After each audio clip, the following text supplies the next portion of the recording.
Hello, and welcome to my second attempt at making this video because the first time I totally forgot to turn on my microphone. So, today we're going to be talking about I2c or I2c, which is the function that all of our boards use. Our Arduinos, our 3-dot uses I2c as well.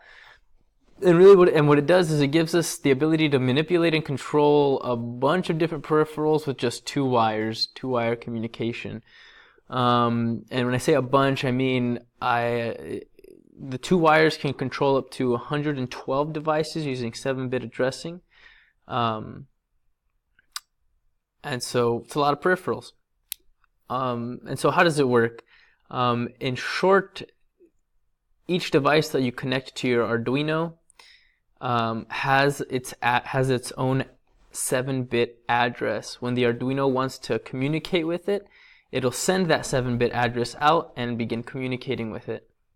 And we'll use Arduino as the default here, but you can really put any master device, because our I2c uses master-slave relationship, where in this case our Arduino is the master and the device we have it connected to is the slave. That being said, the I2c can have multiple masters and multiple slaves, just depending on how you hook it up. So we have this little visual provided to us by I2mechatronics.com. Thank you so much.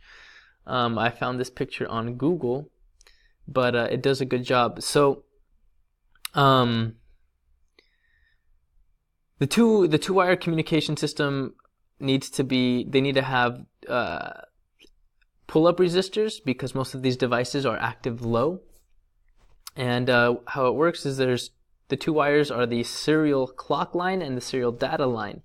The clock line synchronizes the data from the master to the slave and vice versa, and the data line really just sends data back and forth. The data line is bidirectional. I know there was some confusion about that. So master-slave isn't a one-way communication. It's a two-way communication. Just the slave reacts only when the master commands. That's really the short that's the short summary of the relationship. And so each of the devices are connected in parallel. And each device, as you can see here, has a specific default address given to it by whoever makes the device. And so when the Arduino wants to communicate with one of these devices, it'll send the address down the line. It'll reach the device it wants to communicate with, and then it'll go back and forth. So let's talk about the data protocol, or the sequence of how data is transferred in I2c. There's a start condition. So the Arduino starts the communication. It'll send the slave address in 7 bits. We're sending 8 bits, but the last bit is for read and write. We have a low bit for write and a high bit for read. And so you'll see on like data sheets, it'll say address 42 to read or to write, and address 43 to read. So that's the first set of data you send in. The second thing that happens is that the slave will either acknowledge that you're communicating with it or not acknowledge that you're communicating with it. And if he doesn't acknowledge, it means you missed it. You didn't probably entered the address in wrong, or there's a bunch of different things that can lead to a not acknowledge. But when it acknowledges it, then the next thing you would send in is the address of the internal register you are trying to receive information from or data from. And what we mean is the device has an address, but the data that we're looking for is saved in a address within the device. And we'll show an example of all this in a moment, but so we use the initial address to select our device. We'll select this one, and then somewhere in here is saved is the data that we're looking for, and we want to speak to that location, to that register, and get the data. So that's what this second address does. The third section, again, we're going to get an acknowledge, and then the third section is the data transfer. So we're sending data or receiving data from or to this register in this device. So all these like I said, all these devices are connected in parallel, and in order to find the address of an I2c device, you can usually, you can find it on the data sheet, and for some reason, if you have no idea what device I don't know, if you can't find it, Arduino actually has this really cool I2c scanner, and it will tell you what devices are connected to your Arduino, like the addresses of those devices. So that will make it easier. If you only have one device and you don't want to bother looking through the data sheet, you can just come here. So let's look at a data sheet so we can figure out how to do this. So for our example, and I know I'm going to get some flack for it, also by the time you watch this, I'm going to be on a plane or probably in Cancun. Sorry about not being present. You know, some surprises you just can't say no to. So, so, and I know I'm going to get a lot of flack for not actually, I have an Arduino, I do not have an I2c capable device, so we're just going to do all this in theory. So, for some reason, I have no idea why I had this open on my computer. I had this tab already open when I started this tutorial thing. So, we have a digital compass, and so this is the data sheet for this compass, and I'm just going to scroll down here and find the I2c address of it. So you can, here it is. So we have here I2c slave address is 42 in hex, and then for our example we're going to go with the x-axis of this compass, and we're going to get, so the x-axis register is data is stored in register address 01 and 02, most significant bit, least significant bit here. So we're going to write a code to get this information.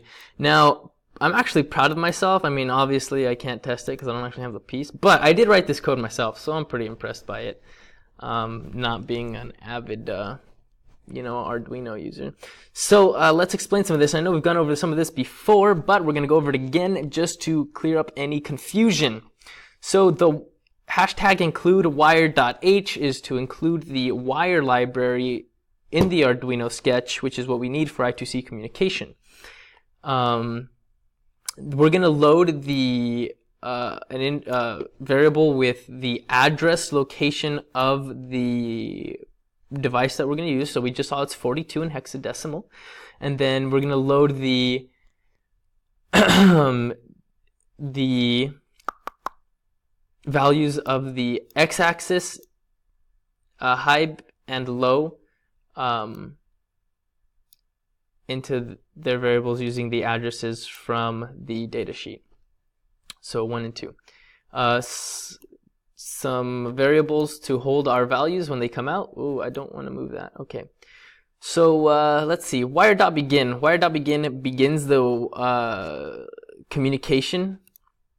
Wire.begin initiates the wire library in the program. The serial.begin is going to initialize our serial communication and allow us to display it on the serial monitor. For testing purposes, you want to do this. And the wire.begin transmission just preps our device for I2c communications. So in the meat of it, this wire.begin transmission is going to prepare our device for communication now. So we are telling it we're going to ask you for something, or we're going to tell you to do something.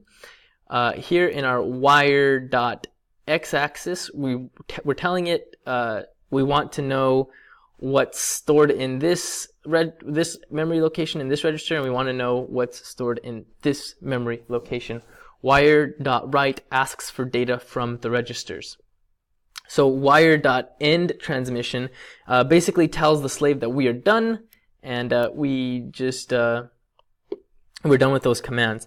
So the wire.request form is going to request from our device now the data we've just prepped. So we're giving it the device address, and then we're telling it how many bits we're expecting. We're expecting 2 bits here is what we've prepped it for. Now wire.available is going to tell us how many bits our device has prepared. And if it's the amount of bits we have asked for, we're going to get the information we want. So the wire.read is we're going to read from our device the values it has, and we're going to store them into these variables. And then we can serial print these variables into onto our serial display. I'm sorry this was a little bit fast. I do these videos quickly so that if you get confused, then you can go back and watch and use the YouTube function itself, times 5 speed to slow me down. But for those of you who are pros at this and, can care less, we try to get it done as fast as we can. So, I think that's it for this video. If you have any questions, please bring them to the division meeting. And thank you for your patience and help here. Thank you so much, and have a great spring break.